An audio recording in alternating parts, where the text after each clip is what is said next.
Buenas tardes. El propósito de que esté esta mañana con ustedes es que voy a explicar mi informe psicológico de parte sobre la entrevista única de Cámara GESEL número 23-2024-PSC.RHC, solicitado por el doctor Ricardo Franco de la Cuba Registral. Se encuentran abogados de la defensa del investigado González Caicho Jesús Manuel. El objetivo de esta pericia es el análisis y pronunciamiento psicológico forense de parte respecto a la Cámara GESEL en materia de tocamientos indebidos practicados a la menor de iniciales BOMS. Quien les habla, soy de profesión psicóloga, perito de parte, Rosemary Heredia Ciesa, con DNI 44782645, correo electrónico herediarosmery@gmail.com, Colegio de Psicólogos del Perú 16368, número de celular 963-414621.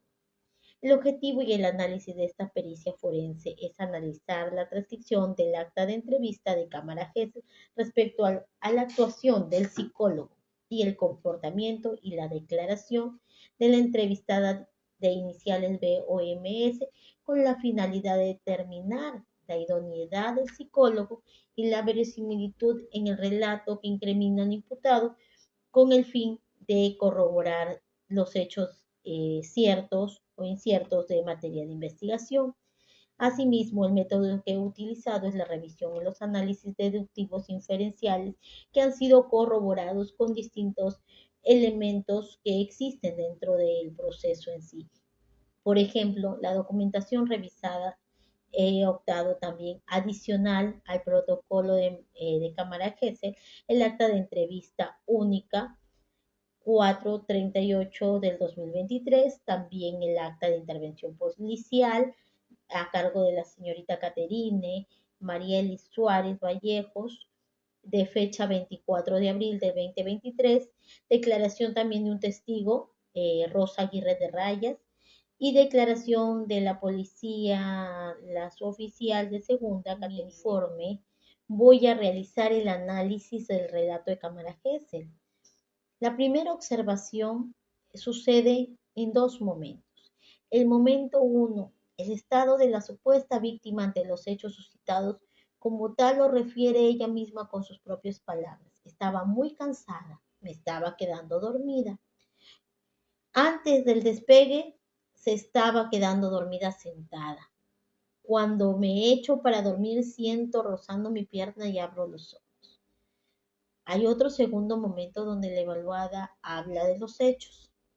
Cuando despegó, tuve la facilidad de dormirme rápido apenas bajé la bandeja. La incógnita de esto es, ¿cuál de estas observaciones y por qué tenemos dos momentos?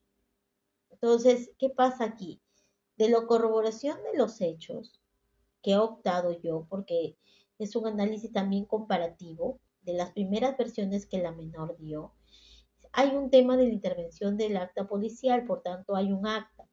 En esa acta dice, se quedó dormida en el asiento y a cabo de unos minutos sintió una mano de una persona de sexo masculino, lo que habría tocado a la altura del músculo o de la parte de la ingle. Entonces le retiro la mano y le reclamo, según refiere la menor. Textualmente eso dice en el acta de audiencia. De mi apreciación clínica forense, el presente relato es totalmente coherente.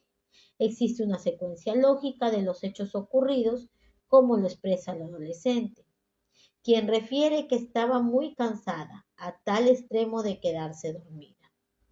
En el segundo momento señala, cuando despegó el avión, tuve la facilidad de dormirme rápido, apenas bajé la bandeja.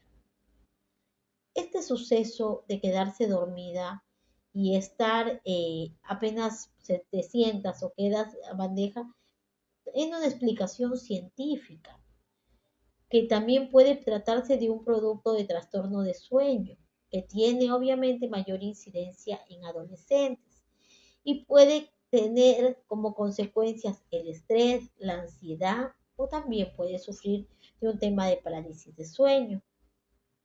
Este tipo de fenómenos que se puede originar, porque es probable, eh, es un tipo, se reconoce como las alucinaciones hipnagógicas e hipnopómpicas, los cuales son experiencias sensoriales que ocurren durante la transición del sueño y la vigilia, tal como la menor refiere en su relato.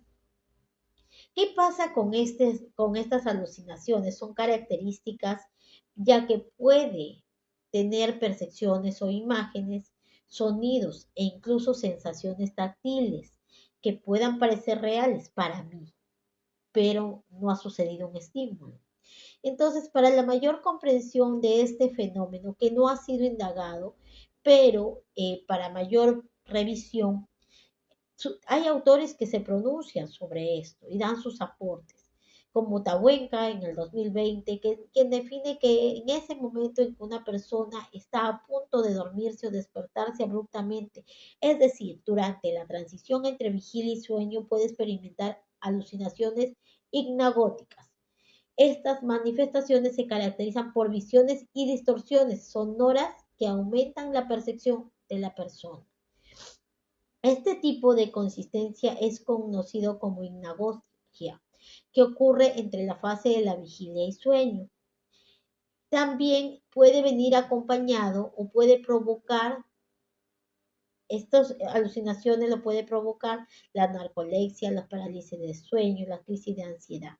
Lo mismo que Miro, también en el 2019 hace referencia de cosas muy importantes, que es interesante definir la narcolepsia, que es característica de una somnolencia diurna y sus implicaciones en intrusión de elementos del sueño. Como por ejemplo, ¿qué quiere decir? Que la persona se duerme en el día. Por tanto, puede producir también este tipo de alucinaciones. Si bien es cierto, la narcolepsia es muy frecuente en la adolescencia, aunque también puede manifestarse tanto en niños como en adultos. Este tipo de trastornos provoca una interferencia significativa en el funcionamiento diario. Por lo tanto, pueden bajar en su rendimiento académico o también, en caso de adultos, bajar su rendimiento laboral. Hace precisiones muy críticas sobre las alucinaciones hipnagógicas, que es un proceso de quedarse dormido, que ocurre dentro del proceso de quedarse dormido. Puede incluir imágenes visuales, voces, sensaciones físicas como sensaciones que te estás cayendo. Y también hace la aclaración que las alteraciones hipnopómpicas se ocurren al despertar. Puede darse en la transición del sueño a la vigilia. Estas alucinaciones pueden concluirse en imágenes, sonidos o sensaciones corporales.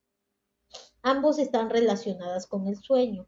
No necesariamente te indica un trastorno grave, pero sí puede generar confusión en las personas. Carrillo también me parece interesante mencionarlo, que también un aporte que nos brinda es que es muy común en la infancia y la adolescencia. Y nos confunde que puede generar distorsión en el pensamiento lógico y racional. Durante esta etapa, los jóvenes, estas alucinaciones pueden volverse aquellas fantasías o creencias propias y los da unos rangos de edad de 6 a 17 años que son más frecuentes. Y así he optado también por poner cuadros gráficos que nos permitan darnos cuenta que estos sucesos ocurren del 5 al 10% en personas, en adolescentes, como lo he plasmado en mi informe. Asimismo, es por eso también de que cuando le hacen la interrogación a la señora que está al costado, porque y ella dice que no vio nada, no sabe nada, y es la única testigo presencial la que se encontraba al costado. Por tanto, y que nos diga nada y cambie el tema de la versión. Es la única testigo que estuvo cosas. Primero a la izquierda el señor, en medio la niña y al posterior la señora. Entonces, es por eso también que se pudo haber dado en esa secuencia de hechos, ¿no? Debido al cansancio de la menor.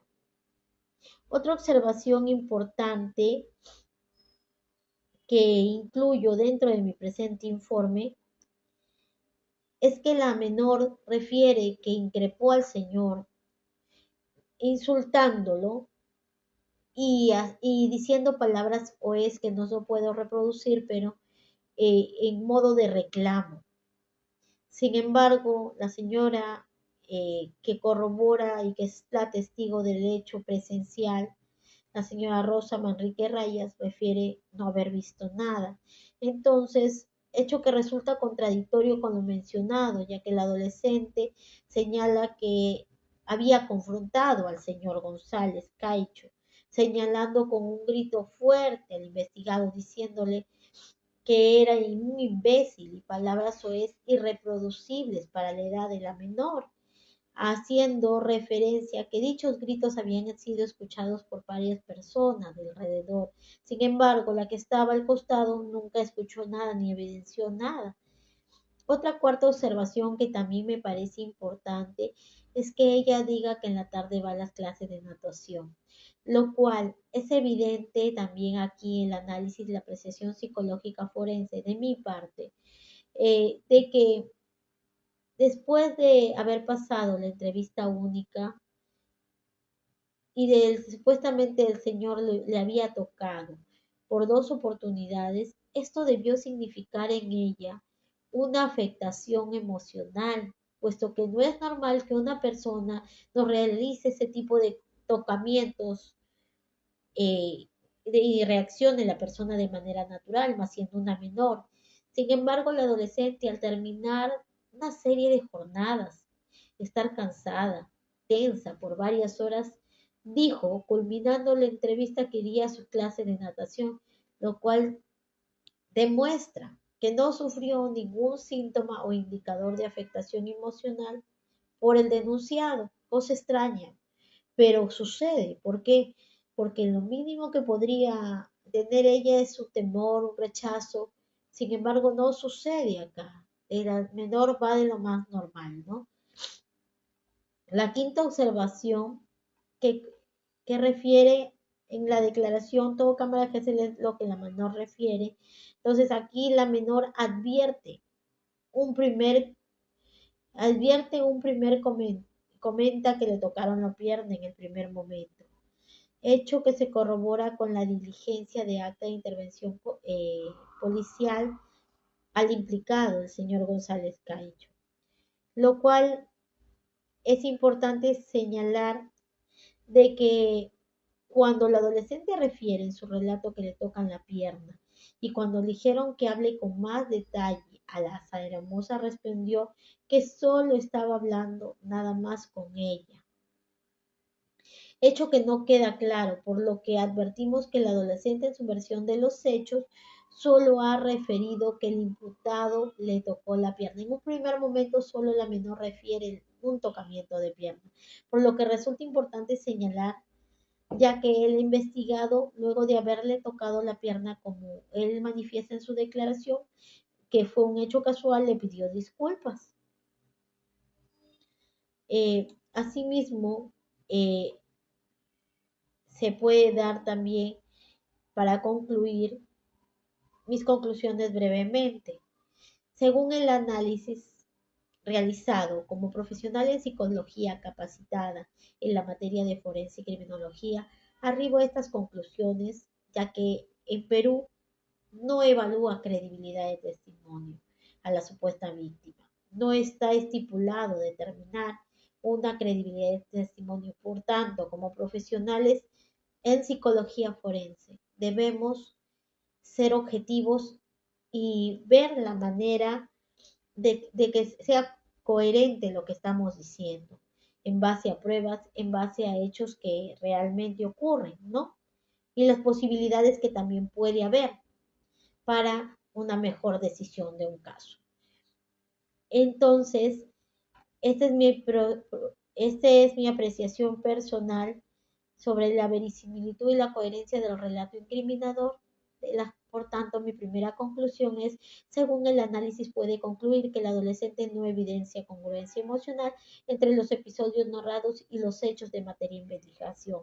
Tanto así que al finalizar la entrevista refiere que ir a sus clases de natación, lo que demuestra que a pesar que todo el día tuvo una serie de diligencias, llega de Estados Unidos a Perú, pasa todo este suceso, después de eso hubo un tema de nivel policial, después vuelta a nivel fiscal, se revictimizó en la Cámara Gesell, producto de la supuesta agresión, refiriéndose que iba a ir a sus clases de natación. La segunda opción, que también es posible, el factor cansancio o un trastorno de sueño que haya influido en la percepción de la interpretación del estímulo táctil. Aquí tenemos las alucinaciones hipnagógicas. Sin embargo, se debe de explorarse de manera muy cuidadosa sin descalificar la relación ni la declaración del adolescente. Las alucinaciones hipnagógicas e hipnopómpicas son plausibles, especialmente considerando que la adolescente estaba cansada y queda dormida rápidamente y sintió este tipo de sensaciones percibidas a través de la somnolencia, ya que son fenómenos documentados, que son científicamente comprobados y que están en vigencia. No obstante, se tiene que evaluar con mayor detenimiento para ver si ocurrió esto o fue producto de un tipo de trastorno de sueño. Por tanto, la delicadeza del caso y la continuidad de la cámara Gesell se da en el protocolo de pericia. Por tanto, el psicólogo que evaluó tiene que tocar el tema de sueño, ya que esto sucedió durante el trance y puede darse también un trastorno de sueño, como la narcolepsia, que viene consigo las alucinaciones hipnagógicas e hipnopómpicas, que también puede darse cuenta, o sea, para la menor pasa, pero no hay testigos del hecho. Por tanto, o es producto de su imaginación o de este tipo de alucinaciones, o el hecho concreto ocurrió, pero en base a pruebas. O sea, es un tema bastante delicado que el profesional que abordó el protocolo debería haber tocado.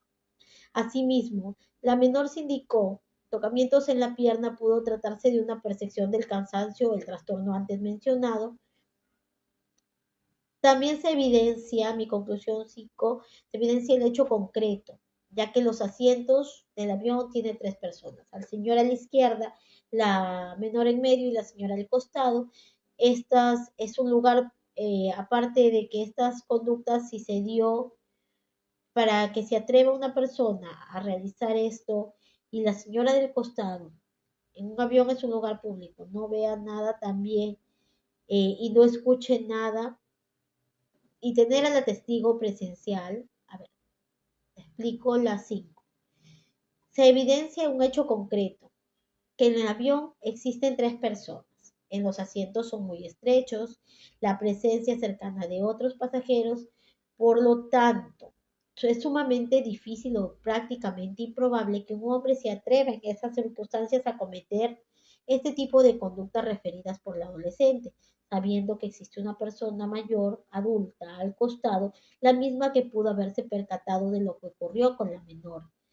Se sabe que es la misma testigo presencial quien dijo que no vio nada, no escuchó nada, por lo que puede tratarse también de un factor psicológico de sueño de la menor.